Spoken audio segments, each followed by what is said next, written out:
Support for Louisiana, the state we're in, is provided by Entergy Louisiana is strengthening our power grid throughout the state. We're reinforcing infrastructure to prepare for stronger storms, reduce outages, and respond quicker when you do need us, because together we power life. Additional support provided by the Fred B. and Ruth B. Ziegler Foundation and the Ziegler Art Museum located in Jennings City Hall.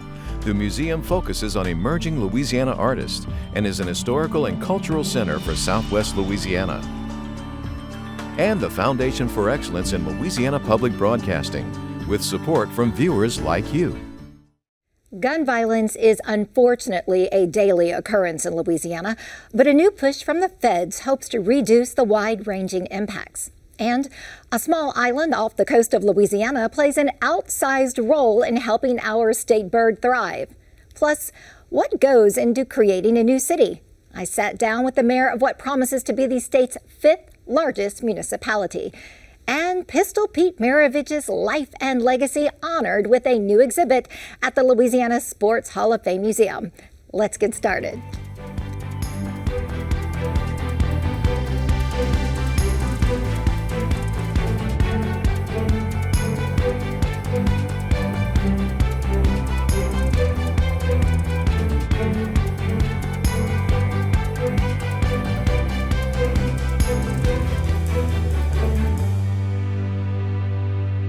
Hello, everyone. I'm Karen LeBlanc. Much more on those top stories in a moment on this week's edition of Louisiana, the state we're in. But first, Louisiana has one of the highest rates of gun violence in the country, and a series of laws allowing more people to carry guns without training will take effect in July.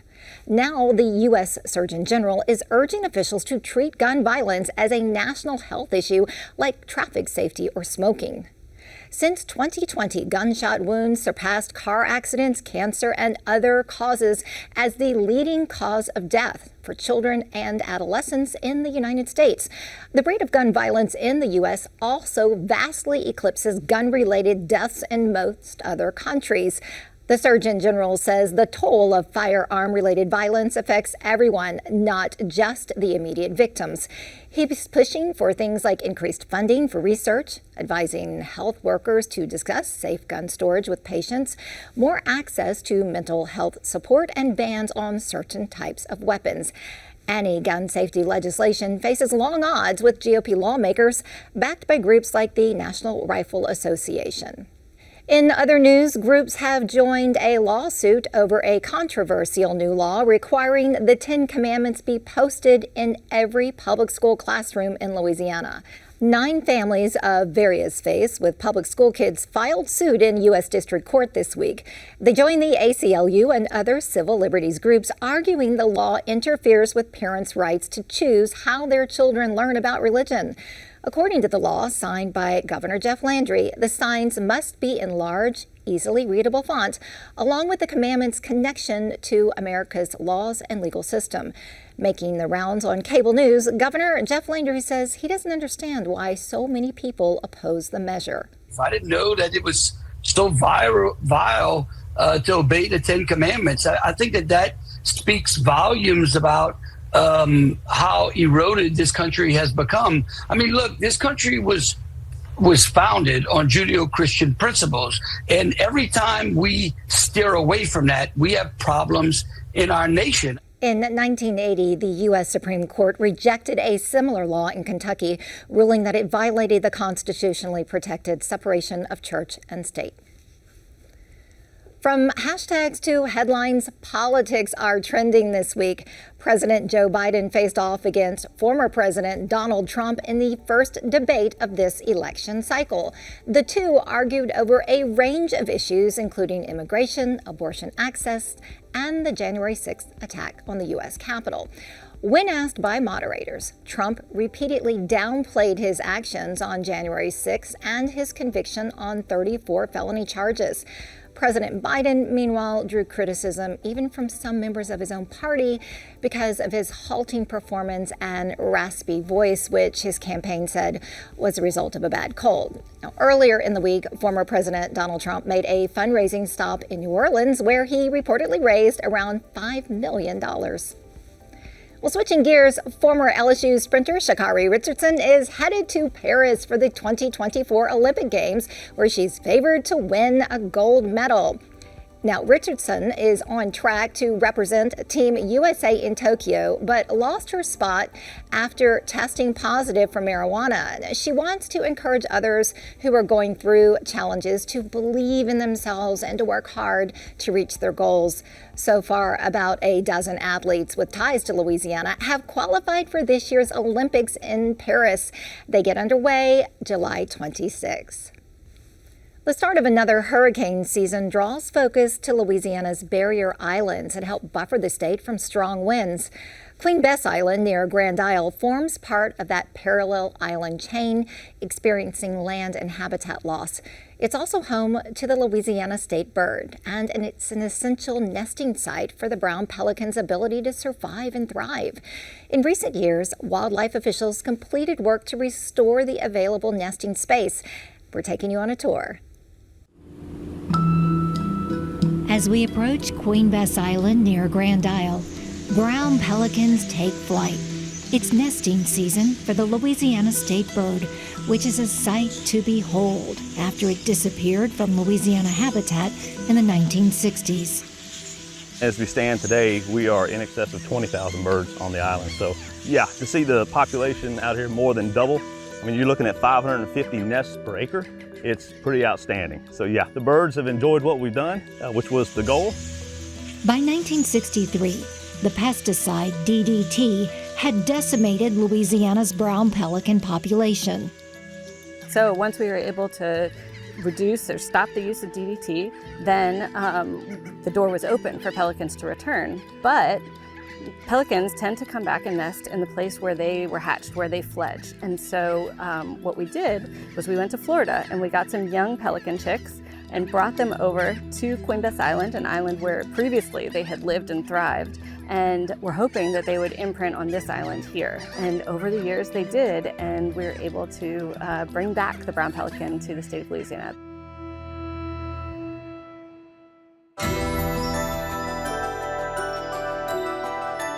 The 2010 Deepwater Horizon oil rig explosion in the Gulf of Mexico created the largest marine oil spill in U.S. history. Oil slicks blanketed Queen Bess Island, and once again, the brown pelican population was in peril. A 2019 study calculated a 50% decrease in brown pelican colonies in Louisiana.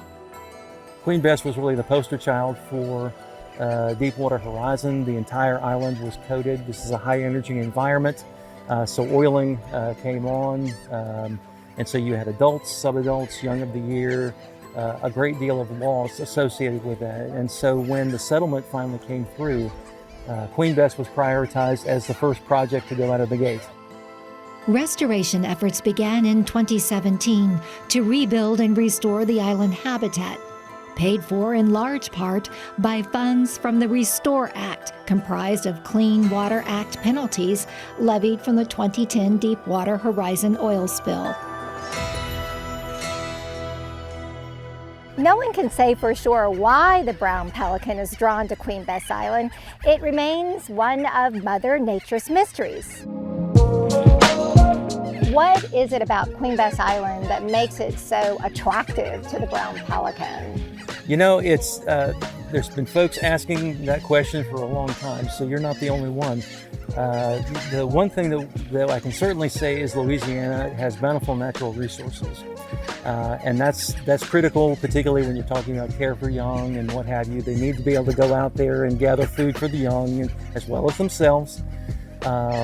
As far as why did they pick Queen Bess in a whole, you know, there have been any number of papers and what have you where there are associations to certain things, but honestly, you know, I don't think we really still know why that is. By 2020, restoration efforts have increased the island's nesting habitat from 5 to 37 acres. So you asked us while we're out if we see a pelican with jewelry, meaning a tag, to film or take a picture of it to help with your efforts in tracking. That's right. So starting in 2019, we started coming out here at night in the summer during nesting season, and we will humanely catch a brown pelican and put a federal band on it that's got a federal identifier and what we call a state band or an alphanumeric color band on its leg. And so now we can look around and we can see if we see a pelican with what looks like a yellow bracelet on, and we keep track of all of those resightings. There's a place where you can go and report any resighting of a brown pelican band that you see, and we've had reports back from as far away as Panama. Tagging confirms that pelicans return to the same island to nest again and again. Brown pelicans live an average of 20 years. However, the odds of surviving past age 1 are slim. It's why nest habitat that fosters many nests are essential to the brown pelican population. There was only about 3 species nesting out here prior to restoration, but now we have about 8 to 10 species on the island nesting. So not only did the number of nesting brown pelicans increase, but the number of species out here increased as well.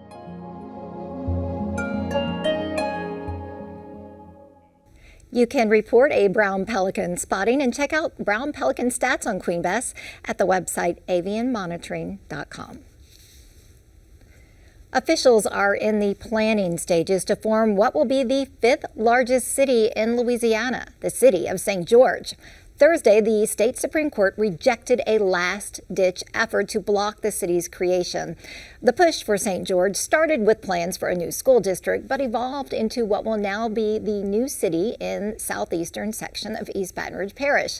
I sat down with St. George's first mayor, Dustin Yates, for more on how he hopes to make this city a model for future municipalities.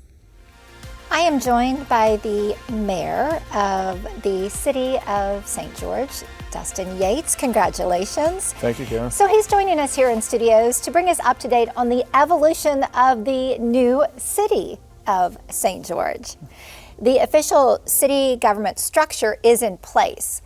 What's next? So we have a lot of our members. In fact, the majority of them have never sat on any type of legislative body before, but that's kind of how we started, and really kind of how we ran our campaign was, and what we focused on was just ordinary citizens that were looking to do something better for their community. So we want to make sure they get the proper training and understanding of how the process has to be and their roles and responsibilities moving forward. So that'll be the first step, and then after that we'll publish a schedule of city council meetings, and then we will begin the process of building our city. Give us the backstory. This has been 5 years in the making, and it was a grassroots effort. Sure, yeah. It's been 5 years in the making since the vote, actually. So if you really go back to the very beginning of the movement really began in 2010, 2011, when a group of residents in the southeastern part of East Baton Rouge Parish were attempting to create their own school system. They went through the legislative process for 2 years in a row, and ultimately they were told in the process that you couldn't have your own school system unless you became a city. So that was in 2013, and that's when I started becoming involved with the movement. So I've been involved with it almost 11 years to the day. So by state law, you had to have 25% of the registered voters in your area sign a petition saying that they would like for the residents of the proposed area to vote on it. We went through that process for a few years. We acquired the correct amount of signatures. It was put to a vote by the governor, and the people came out, voted in support of it in October of 2019. Shortly thereafter, it was contested legally, and we ran through A to Z in the Louisiana legal system, from the district court to the appellate court to the Supreme Court. And April 26th of this year, the Supreme Court ruled that we could become a city. So this is also about the tax base and the best utilization of tax dollars, right? So we would like to keep some of those tax dollars home where we're at, but you know, one of the misconceptions from the very beginning was that we were leaving the parish or we were breaking away, and that's just not the case. We didn't leave East Baton Rouge Parish. We don't want to leave East Baton Rouge Parish. If we wanted to, we would have left already. The idea was to create a smaller, more sustainable government that was in tune to the needs in this area. And if you look at East Baton Rouge Parish as a whole, you know, it's not a new thing to have other municipalities. Of course, you have Baton Rouge, and you have Baker, and you have Zachary, and you have Central, which was recently formed in 2006. And those areas are allowed to govern themselves, and we were just seeking that same opportunity. So East Baton Rouge Parish Mayor President Sharon Broome obviously opposed the concept of St. George becoming its own city her concern was that would undermine the tax base and the infrastructure of East Baton Rouge Parish. What do you say to critics? As far as the tax base and the structure, well, part of their argument was always that they were going to lose all this money, but they really never acknowledged the fact of the services that they would no longer have to provide here. So we really think that it will have a minimal impact on the government as a whole. As far as the everyday resident of the city of Baton Rouge, this is about government, and this is about prioritization of funding and things of those natures. And will they have to do some things differently? Probably. Will they have to prioritize some things differently? Sure. But the world evolves, government evolves. Going forward, where are we at with that initial idea of developing an independent school system? Will the city of St. George have its own school system? You know, the governor appointed me to be the mayor. He did not, however, appoint me to start a school system. So, like I said before, I think we can all agree that we should have better choices for our children in regard to education. But in the interim period, our primary sole focus is on standing up that city government. Once that government is up and running and doing the things that we know that it's going to be capable of doing, I'm sure the school system will then become more of a forefront objective. The name St. George, does that come from the church? The name St. George has always been significant in that area. You have the St. George Catholic Church, which is obviously there, and I'm a parishioner there. But you also have the St. George Fire Protection District, and there was an original neighborhood there called the Village St. George neighborhood, which really is where the fire department was born out of as well.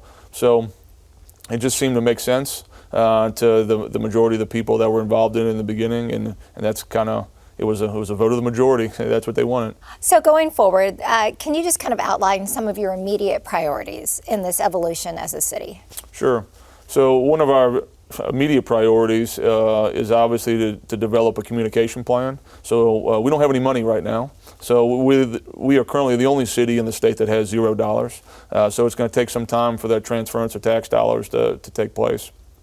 But establishing a strong communication plan so people know who to call, when to call, where to meet, where to go to find necessary information is big. Is the city of St. George going to essentially claw back tax dollars paid into East Baton Rouge Parish several years back when the legal fight started, or how's that work? I couldn't answer that question. All I can answer is that moving forward, eventually the 2-cent sales tax that is generated in the St. George area will eventually be transferred over to St. George, and those dollars will be utilized to provide those governmental services that were previously being provided by EBR.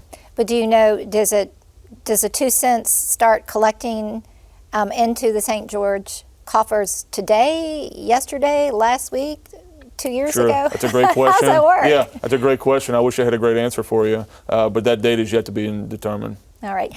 Final thoughts before we go. To be quite honest with you, we believe that we are going to create a model for future governments to look upon for 21st century governance.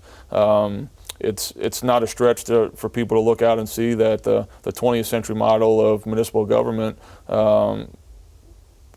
is broken, and it's been broken for quite some time.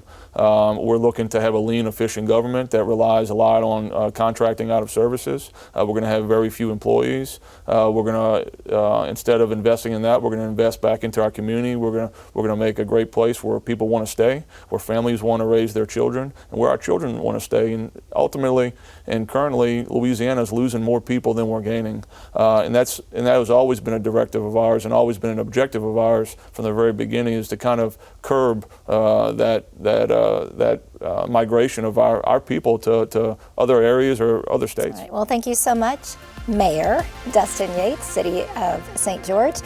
We look forward to watching your progress as a city. I appreciate it, Karen. Thank you so much. St. George leaders have agreed to formally ask East Baton Rouge Parish to transfer tens of millions of dollars in tax revenue to the city's new coffers. East Baton Rouge Mayor President Sharon Weston Broom says she set a meeting with Mayor Yates to discuss ways to streamline the transition. A new exhibit at the Louisiana Sports Hall of Fame Museum in Natchitoches pays homage to Pistol Pete Maravich, the LSU basketball players who capture the hearts and minds of a generation of fans. Sports writer and photographer John Moosmack shares his archive of Pistol Pete photos, including many that have never been on public view until now. Let's take a look as Moosmack and fans share memories and musings of Pistol Pete. Fans called Pistol Pete Maravich the Wizard of Oz for his showy, record-shattering moves on the LSU basketball team from 1967 to 1970. On and off the courts, photographer John Moosmack captured Pete's fast-paced play and personal moments. How did you have such intimate access to Pistol Pete? Well, I was a sports writer at the Advocate, and I was the youngest guy on the staff. And Pete and I wasn't that far different in age. And of course he was a freshman, so I got to meet him from the time he came before he made his reputation. And Preston and I kind of hit it off, and Pete and I hit it off. It features more than 40 photographs John Moosmack took, including some of Pete's dad, Press, then LSU's head basketball coach. You kind of showed up with the camera in your hand, and then you kind of went with the flow. At some point in time, Pete was going to be there. He was going to do something that nobody had ever done before. And if you were lucky, you would catch it. And if you weren't lucky, you'd sit there and say, how in the hell did he do that? Pistol Pete was a sports and cultural phenomenon in Louisiana where young boys dreamed of being just like Pete. Kids wore floppy socks, emulating the basketball star's signature look. Former Lieutenant Governor Jay Darden was one of those young fans. He clipped newspaper headlines and compiled a scrapbook on view at the exhibit. I was in the 8th grade or thereabouts when Pete came to Baton Rouge, and I was a huge fan, as was every basketball player that age who just adored Pete. And I kept a scrapbook of all the news clippings from the Baton Rouge papers, the New Orleans papers, the magazines, and just a regular old kid's scrapbook, glued them all in. And that scrapbook is on loan to the museum, and it's part of the exhibit with John Moosmack's great book and all of his photographs and I just looked at that exhibit. How did the museum come to have this collection of his photos? We were fortunate that we knew John had it, and quite frankly, Pete's profile has re-emerged with the emergence of Caitlin Clark in women's basketball and the silliness that Caitlin broke Pete's record. Caitlin set tons of records.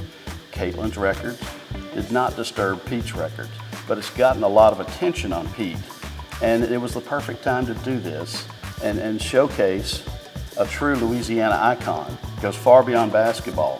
Pete goes to our culture, our personality, and really our identity as a state as we went into the 60s and 70s. Pete Maravich scored 3,667 points with the LSU Tigers and went on to play in the NBA for 10 years. He died in 1988 at the age of 40 while playing a friendly game of basketball.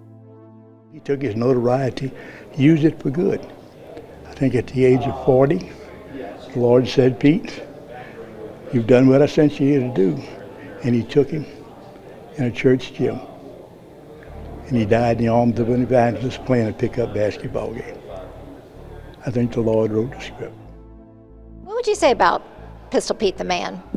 Pistol Pete the man was way beyond Pistol Pete the basketball player.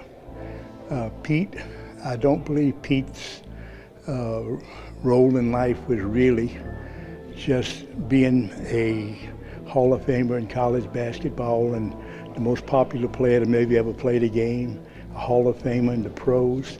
I believe Pete's real role in life came about after he went off the deep end as a pro. And then he turned his life around and found Christ and became an evangelist. I think we cannot ever stop celebrating Pete Maravich and what he meant to our state and what he means and continues to mean to a universal game, the game of basketball. He was so far ahead of his time, but he was a normal college boy. You'll get that sense in this exhibit, and you'll see pictures nobody else has seen before. Pete Maravich is also a member of the Louisiana Sports Hall of Fame, inducted in 1986, just 2 years before his untimely death. Be sure to tune in for our 2-hour special recapping the 2024 Louisiana Sports Hall of Fame induction celebration and other events over the exciting weekend. Now be sure to watch. That is July 11th at 7 p.m. right here on LPB. And finally this week, LPB was invaded by a swarm of kids looking for a little fun over their summer break. They took part in our annual Camp LPB, and this year's theme was Around the World. So the kiddos got to check out our studios. They had loads of fun and hopefully learned a lot about other countries as well as their own. Here's a look at all the action. The importance of Kids Camp here at LPB is to provide kids with a safe, fun place to play and learn. So this year we chose Let's Go Luna Around the World. So each day we visit a country, and they've had a blast. Yesterday we made paper dragons. My favorite activity was making a dragon. The Mexican hat dance. I really enjoyed making this rain stick. All of the camps encompass digital video, digital media on the iPad, so we play a lot of PBS Kids games. We do hands-on activities. It's just a big mix of all kinds of activities that we do. My favorite thing about it is learning and making new friends. Worldy Rules Slime Shop. It's like you make slime and then you sell it. The rain stick we're doing right now, we're putting uncooked macaroni in there. We do really cool stuff like around the world. I want to come to this camp next year because this camp is really fun. I like how it's always a different theme every year. Right. It's like always fun learning. So all of the activities are based on PBS Kids activities that can be found at pbsparents.org. that? Nikki, well, kind of like the other studio, there's things you come down and you find the way to work at a radio station.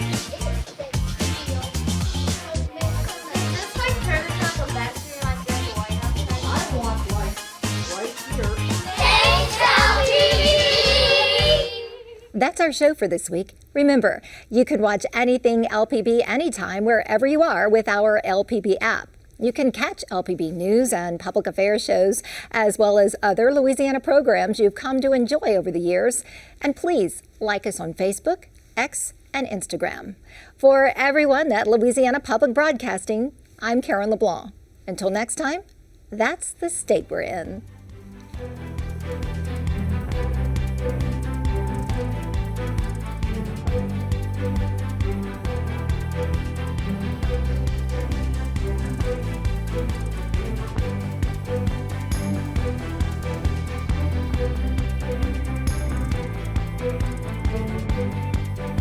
Support for Louisiana, the state we're in, is provided by Entergy Louisiana is strengthening our power grid throughout the state. We're reinforcing infrastructure to prepare for stronger storms, reduce outages, and respond quicker when you do need us, because together we power life. Additional support provided by the Fred B. and Ruth B. Ziegler Foundation and the Ziegler Art Museum located in Jennings City Hall. The museum focuses on emerging Louisiana artists and is an historical and cultural center for Southwest Louisiana. and by Visit Baton Rouge and the Foundation for Excellence in Louisiana Public Broadcasting and viewers like you. Thank you.